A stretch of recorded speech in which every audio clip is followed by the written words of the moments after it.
Oh, I really have to share this with you. It's fantastic. So I was searching for nuclear defense films made in the 1950s, and I found this beauty. It's called The House in the Middle. And it's produced by the National Cleanup, Paint Up, Fix Up Bureau, whoever they were in 1954.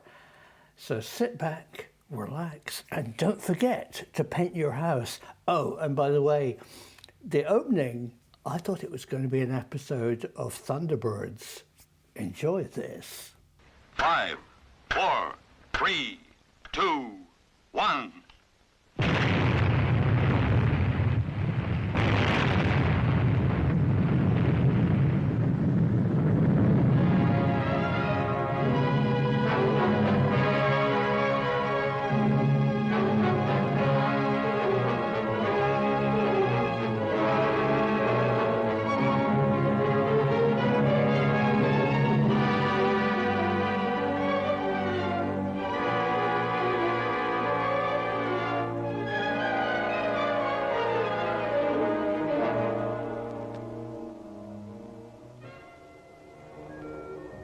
One American town looks like any other when you see it from an airplane window. Trees line the quiet residential streets, and there's usually a highway running through to an industrial area where many town people work. But in every town, you'll find houses like this, run down, neglected. Trash and litter disfigure the house and yard. An eyesore, yes, and as you'll see, much more. A house that's neglected is the house that may be doomed in the atomic age. What would happen to such a town if it were on the outer fringe of an attack directed at a nearby city? We can answer that question, in part at least, even though it hasn't happened yet. A series of civil defense tests were made to discover the effects of atomic heat on American homes. I am going to show you how protective measures can help guard your home against the heat effects of an atomic explosion. This is the Nevada Proving Ground, where tests were made on miniature houses and various stages of upkeep, inside and out. These tests were also made on common fire hazards, like dead grass, old leaves, discarded newspapers, and fence structures. Here are 5 fences placed far enough from the explosion that they could survive the blast. The fences in the middle are built of decayed wood. Dry grass and litter simulate conditions you've seen in too many alleys and backyards in slum areas. The trash, litter, and dead grass are perfect kindling for the unprotected and unpainted wood of the fence itself. The moments tick away as we await the bomb and the fireball. The light flash and the heat or thermal wave, then the blast wave. You'll remember the 3 middle fences are built of rotten wood, unpainted and surrounded by trash. They are immediately ignited. The 2 outer fences, without litter, are slower to ignite. Decayed, combustible wood surfaces like these fences are readily ignited by heat flash. Likewise, some types of interiors are easily ignited. This will be demonstrated in the next test.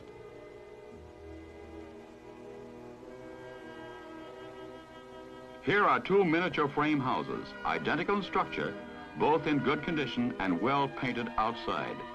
Sturdily mounted cameras in front of the houses are to record the effect of heat flash. Large windows purposely expose the interiors to the flash. In the house on the right, all the earmarks of untidy housekeeping. Newspapers and magazines lying about, and cluttered tables. Now the house on the left, identical to the other, but spick and span. Trash has been thrown away. Tabletops are tidy. 2 homes, one a fire trap, even under ordinary conditions. The other cleaned up and fresh with better, safer housekeeping. Both ready for the test bomb. The light flash and the heat wave. Then the blast tears away part of each roof. Let's see it again in stop motion. First, the light flash, and the thermal or heat wave that only chars the painted outer surface of both houses.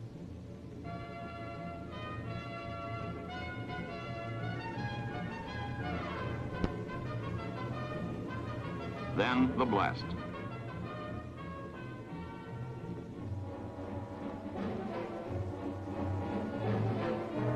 The cluttered room of the house on the right bursts into flame. In a few moments, the interior is completely ablaze. The fire that started inside spreads rapidly to the house itself, although the house on the left still shows no exterior flames. Now the house on the right burns as fiercely as if it had been deliberately fired with kindling.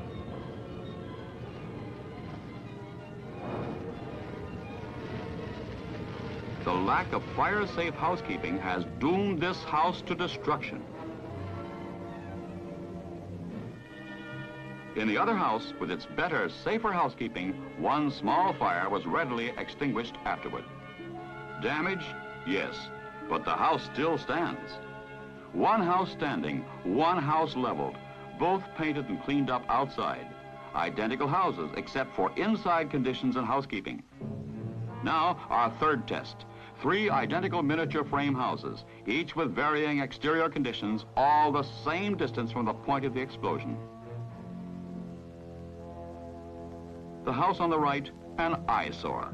But you've seen these same conditions in your own hometown. Old, unpainted wood, and look at the paper, leaves, and trash in the yard. In a moment, you'll see the results of atomic heat flash on this house. The house on the left, typical of many homes across the nation. Heavily weathered, dry wood in run-down condition.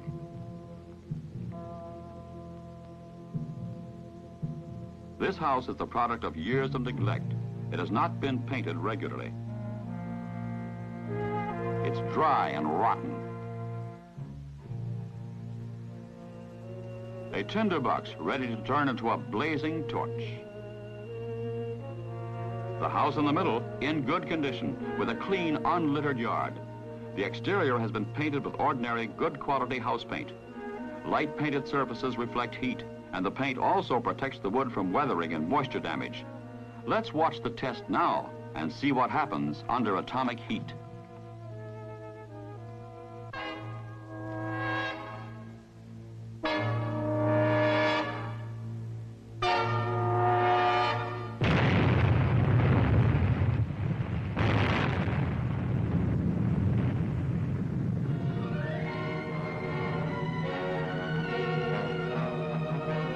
Now let's go back and see it again in stop motion. The light flash, the heat wave, and clouds of dust.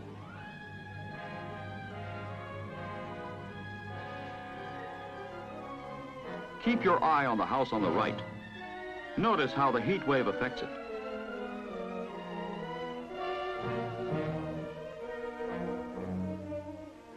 There's the fire starting in the trash surrounding the house. Now it spreads to the house itself.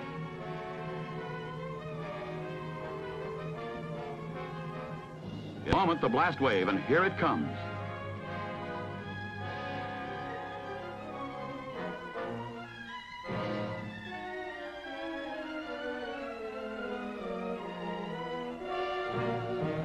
The house on the right is the first to ignite. The trash serves as kindling for the dry, weathered wood.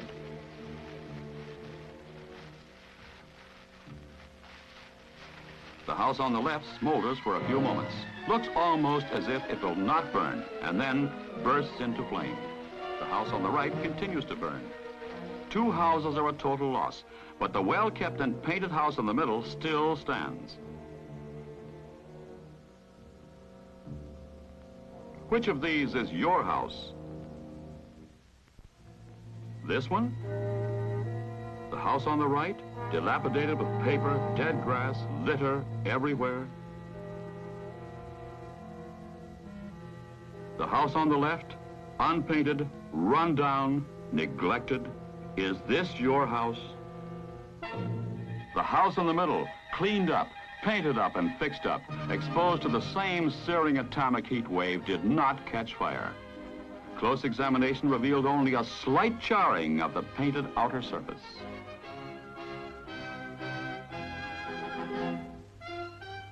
Yes, the white house in the middle survived an atomic heat flash.